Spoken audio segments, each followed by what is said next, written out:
तो कोच आज जो सर आप अनाउंसमेंट किए कोचिंग के माध्यम से 500 स्टूडेंट को फ्री ऑफ कॉस्ट पढ़ा रहे हैं, इसके पढ़ाने की वजह क्या है सर? इसका पढ़ाने का वजह यह है कि जो हमारे प्राइवेट स्कूल में बच्चे हैं उसमें मैं खुद ही प्राइवेट स्कूल से जुड़ा हुआ, तो मैं देखता हूँ कि बहुत सारे बच्चे तो हैं जो हमारी फी 1000-2000 रुपया महीने का तो दे सकते हैं, लेकिन जब वो कोचिंग की बात आती है पटना आने का या कोटा जाने का, तो उनके पास पैसे के अभाव में अच्छे बच्चे पिछड़ जाते हैं और उनका रिजल्ट कहीं ना कहीं हम जो मेहनत करते हैं वो खराब हो जाता है। तो हम चाहते हैं कि जो 10th तक की जो मेहनत किया गया है उसको आगे भी कंटिन्यूड किया जाए और उसका रिजल्ट को प्रोड्यूस किया जाए।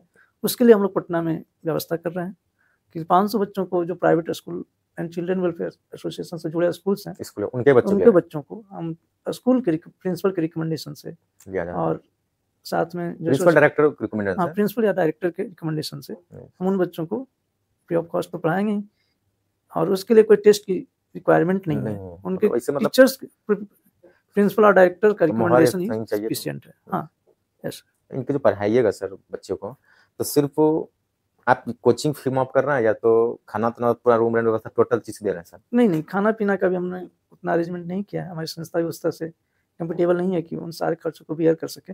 अभी हम लोग सिर्फ इस साल कोचिंग का फी माफ कर रहे हैं और आगे जो आपने बोला उस पर भी हम लोग कंसिडरेशंस करेंगे, उतना इंफ्रा तैयार करेंगे तो फिर हम उसके लिए भी सोचेंगे जी। ये सर अगर जो बच्चे प्राइवेट स्कूल से या प्राइवेट स्कूल चिल्ड्रन वेलफेयर से नहीं जुड़े स्कूल, उनसे अगर बच्चे अदर से आते तो उनका कितना फी है सर? अगर वो बच्चे बाहर से आते हैं तो उनका फी 1,80,000 है 2 साल का। नमस्कार दोस्तों, आज एक शानदार जबरदस्त वीडियो में स्वागत है।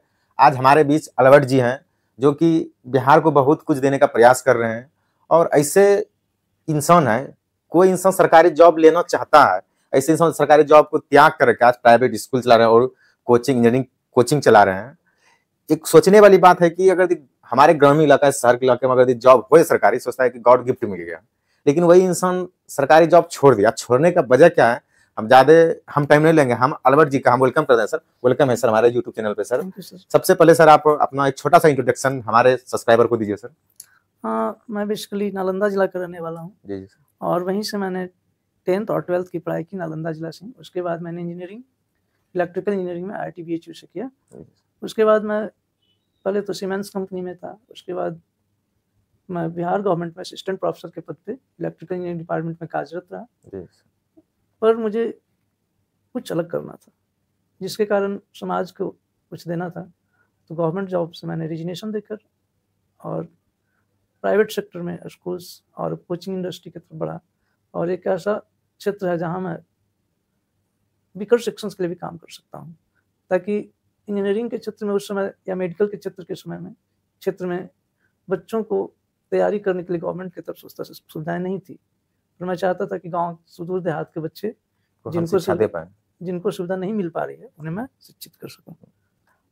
आप हमें देखने के लिए राहुल SR पॉडकास्ट चैनल को लाइक और सब्सक्राइब करें और ज़्यादा से ज़्यादा इस वीडियो को आप लोग शेयर कीजिए। चलिए आपसे एक क्वेश्चन है सर, आप सरकारी जॉब छोड़े क्यों? सरकारी जॉब में रह करके इतनी हम फ्रीडम नहीं महसूस कर सकते थे। जैसे मुझे कहीं जाना हो तो टाइम की बाध्यता होती है, क्योंकि हमें कॉलेज में अब कॉलेज में हम कार्यरत हैं तो फिर हमें कॉलेज के टाइम पे रहना ही पड़ेगा। पर हम चाहते थे कि लोगों से ज़्यादा से कनेक्टिविटी करें, मिलें, तो उसके लिए हम कहीं ना कहीं सरकारी से बेईमानी होती है उसमें रहकर काम करना। जी जी, तो गलती है ये सर, आप सरकार से पैसा उठा रहे हैं और कहीं और अपना सिस्टम चालू कर रहे हैं। जी जी। जब आप सरकारी जॉब प्रोफेसर पद पे थे, जी जी, प्रोफेसर पद को जब आप छोड़ रहे थे, आपका फैमिली का क्या रिएक्शन था? खुशी था या दुख था, या तो घर से पूरा तना घर आना बंद है? जो बिहार का जो सीन है वो तो आप बिल्कुल समझ रहे हैं, आदमी भी समझता है कि गवर्नमेंट पेरेंट्स नहीं चाहते हैं कि हमारा बच्चा पढ़ लिख करके गवर्नमेंट जॉब करे और इसलिए पढ़ाते हैं। ज्यादातर पेरेंट्स 99% इसलिए पढ़ाते हैं कि मेरे बच्चे पढ़ के सरकारी जॉब करें, 1% लोग चाहते हैं हमारे बच्चे बिजनेस करें।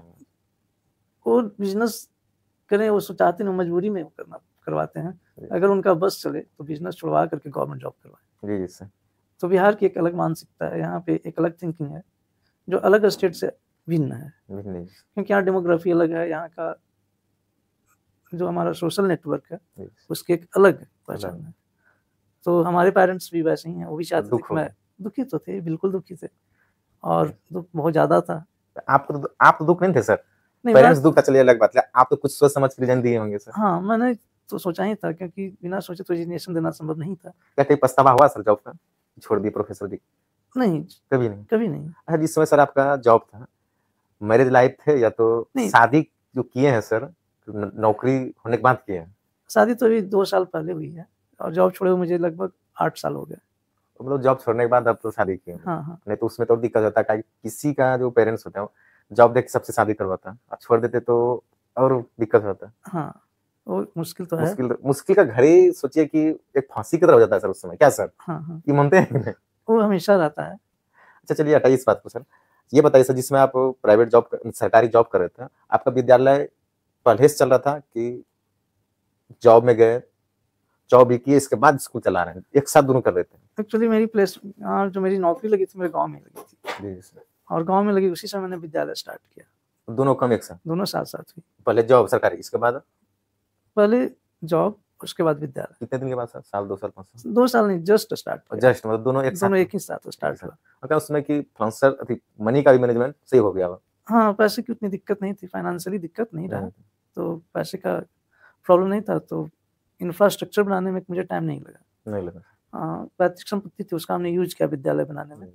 और आईआईटी से था, तो लोगों के बीच काम करना मुझे आसान रहा, क्योंकि कॉलेज का जो डिग्री था उसका बेनिफिट मुझे कहीं ना कहीं मिला, और मुझे स्कूल को ग्रो करने में टाइम नहीं लगा। तो सर विद्यालय का नाम क्या है? Green valley public school, Chandi, Nalanda. अभी स्टूडेंट का कितना हिस्सा होता है? अभी लगभग 750 से 800 स्टूडेंट्स के बीच है। बीच में जी। तो स्टूडेंट तो 750, जो भी 700-800 लगभग है, वो टीचर को मैनेज कैसे करते हैं सर? वो एक सिस्टम बना होता है मैनेजमेंट में, एकेडमिक्स किसी और को देखना है, फाइनेंस किसी और को देखना है, और जो बच्चा एकेडमिक्स को किसी और को देखना है, तो एक सिस्टम डेवलप रहता है, उतना काम नहीं रहता है। इसमें सर स्कूल खोले से विद्यार्थी जनसंख्या कितनी थी? संख्या शुरुआत तो हमने तो 0 से स्टार्ट किया था। तो जिस दिन आप ओपनिंग किया उस दिन तो विद्यार्थी कुछ आए होंगे सर, 10, 20, 50? नहीं, उतना नहीं, 5-6 लोगों का एडमिशन हुआ फर्स्ट डे, वो भी बहुत मुश्किल से, क्योंकि नया स्कूल था। तो शुरुआत में तो हताश निराश भी कर सकते हैं, और नए सिस्टम पे लोग भरोसा कम करते हैं, क्योंकि अभी चलेगा नहीं चलेगा कहना मुश्किल है। कई बच्चे का एडमिशन हो जाएगा, पैसा लग जाएगा, नहीं चला तो फिर दूसरे जगह जाना पड़ेगा बच्चे को। लेकिन हमारे पास फायदा ये रहा कि हमने सिस्टम को डेवलप किया, बहुत फास्ट डेवलप किया। कितने दिन में रनिंग आया विद्यालय? 1 साल। 1 साल रनिंग में? 1 साल में कितने स्टूडेंट था? फर्स्ट ईयर में हमारे पास लगभग 250 स्टूडेंट थे। 250, तो स्कूल आगे रनिंग। हाँ, और दूसरे साल बढ़ करके 750 के आसपास। मतलब आप इसका मतलब 2 साल में, हाँ 2 साल में मतलब फील्ड में बहुत अच्छा काम किए। हाँ, बच्चे वैसा एजुकेशन दिए कि लोग वहाँ पे भरोसा करने लगे। जी जी जी जी। एक दूसरा और सिस्टम आपका एजुकेशन सेक्टर में जो कोचिंग चलाने से, उसका क्या सिस्टम है सर? उसमें क्या क्या कोर्स कराते हैं? कोचिंग में हम बेसिकली इंजीनियरिंग और मेडिकल की तैयारी करवाते हैं, और साथ साथ 11th और 12th को भी बेस रखा जाता है, क्योंकि 11th 12th अगर अच्छा नहीं है तो इंजीनियरिंग मेडिकल के बारे में सोचना ही बेकार है। पर कुछ बच्चे को लगता है कि मैं बाद में कर लूंगा अभी, लेकिन वो पॉसिबल नहीं है, वो साथ साथ करना होता है। 11th 12th के साथ ही आपको इंजीनियरिंग और मेडिकल की तैयारी करनी पड़ेगी, और ये 2 साल ही आपका डिसाइड करेगा कि आप आगे कर पाते हैं या नहीं। अगर आपने शुरुआत के 2 सालों में बर्बाद कर लिया तो निश्चित रूप से आपका सिलेक्शन नहीं होगा। आपका अनुभव है सर 5 साल से? जी जी, ये पीछे का रेगुलर जो हम असेसमेंट करते हैं वही बताता है। कोचिंग क्या नाम है सर?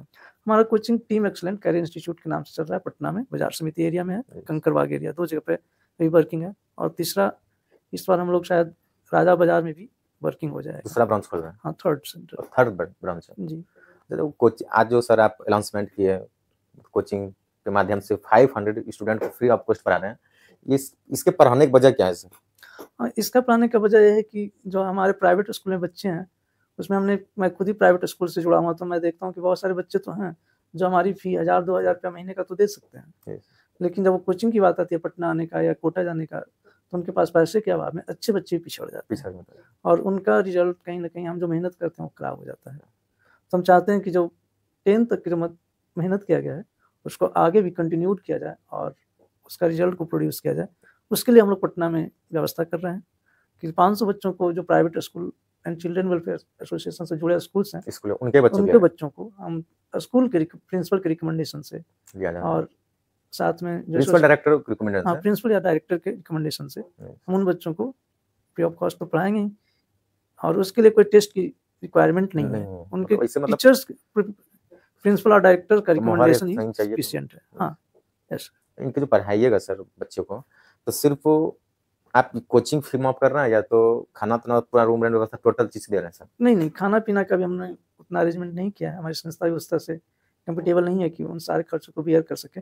अभी हम लोग सिर्फ इस साल कोचिंग का फी माफ कर रहे हैं, और आगे जो आपने बोला उस पर भी हम लोग कंसिडरेशंस करेंगे, उतना इंफ्रा तैयार करेंगे, तो फिर हम उसके लिए भी सोचेंगे।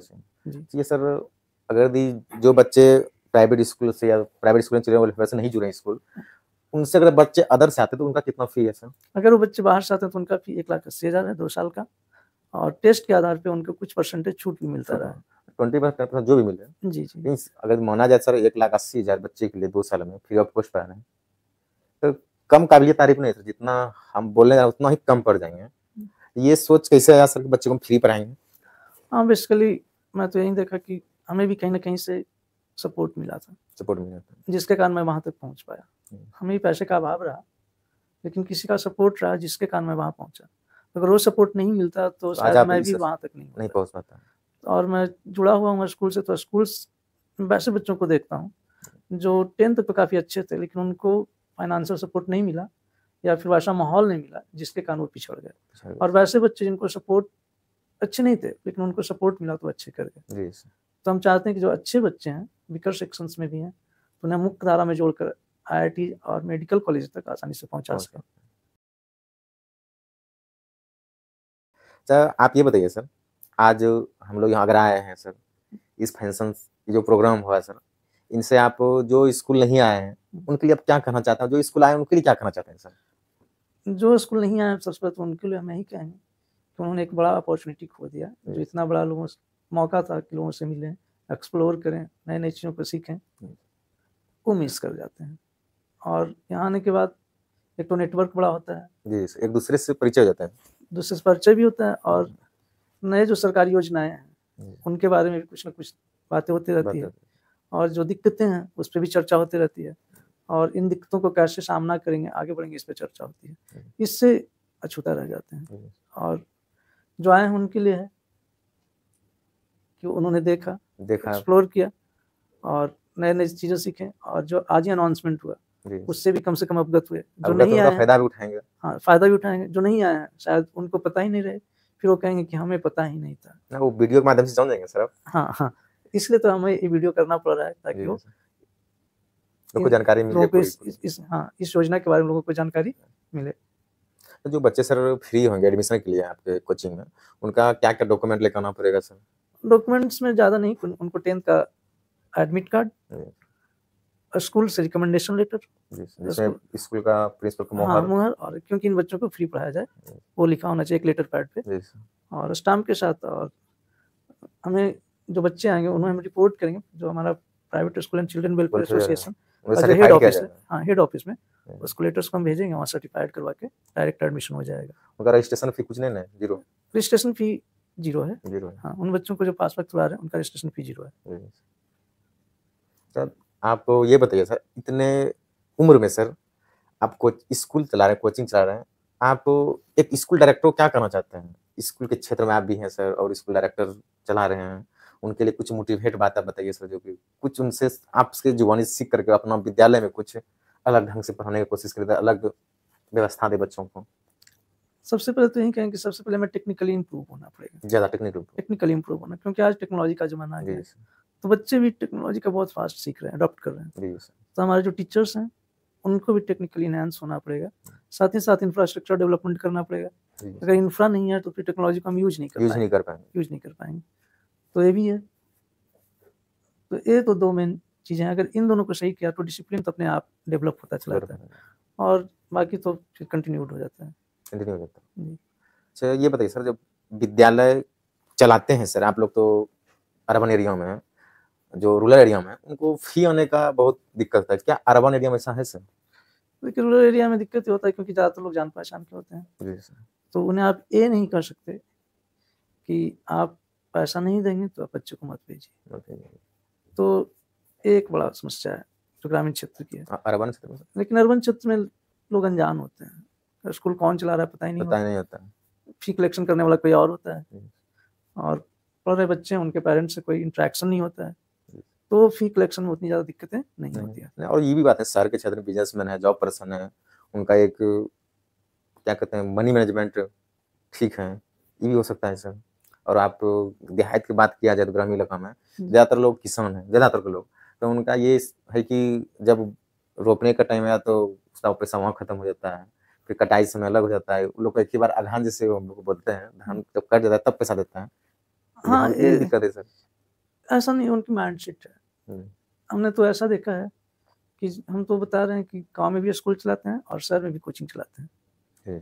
तो हमने तो ऐसा महसूस किया, जो बच्चे हमारे गाँव में थे वो हमें तो फी नहीं दे पा रहे थे, क्योंकि थोड़ी मुश्किलें थी, हम समझ रहे थे उनकी मुश्किलों को। लेकिन जैसे ही बच्चे पटना आए या फिर कहीं दूसरे जगह पे गए तो उन्हें मोटी फी दे रहे हैं, देने काफ़ी अच्छा फी दे रहे हैं। एक माइंड तब से एक माइंडसेट होता है।